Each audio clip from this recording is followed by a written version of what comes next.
Gloria, at the festival, you worked for the Independent Research Service. That's right.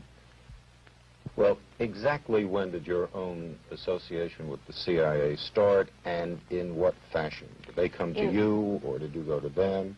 In 1958, when I came home from India, I discussed with student leaders, past and present, many of them active with the National Student Association, this kind of small foundation to encourage Americans to go. They thought it was a good idea, too. I was then told by foundations and professors and friends that I should not do this, that I would get in trouble with the House Un-American Activities Committee, the American Legion, all of those 50s people. And I became convinced that it was impossible.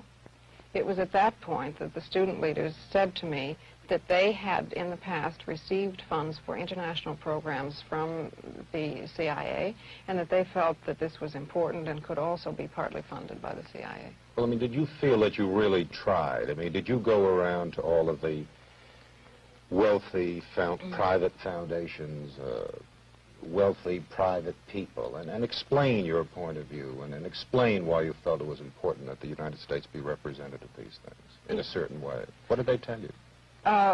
They told me that, well, the Ford Foundation, for instance, told me that they thought we were too liberal and too controversial, and that we would endanger their cultural programs in Austria. I mean, the first festival was being held in Vienna. It was not encouraging at all, and the private individuals to whom I went often had particular points of view to put forward, which would have been much, much more restricting than the CIA funds were, which were free. I mean, no one was told what to say. What do you mean they were free? You mean to say it was easier for you to work for the CIA than a private organization? That's right. And the reason I think that comes as a surprise, as it did to me at the time. I mean, I had the conventional liberals' view of the CIA as a right-wing incendiary group, and I was amazed to discover that this was far from the case, that they were enlightened, liberal, nonpartisan activists of the sort who characterized the Kennedy administration, for instance. You have not been working now for the CIA since 1962. You still criticize.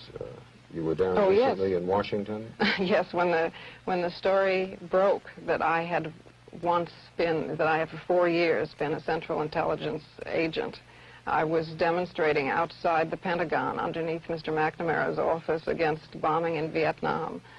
And this didn't precisely fit with the image of a CIA agent, but then neither does the CIA.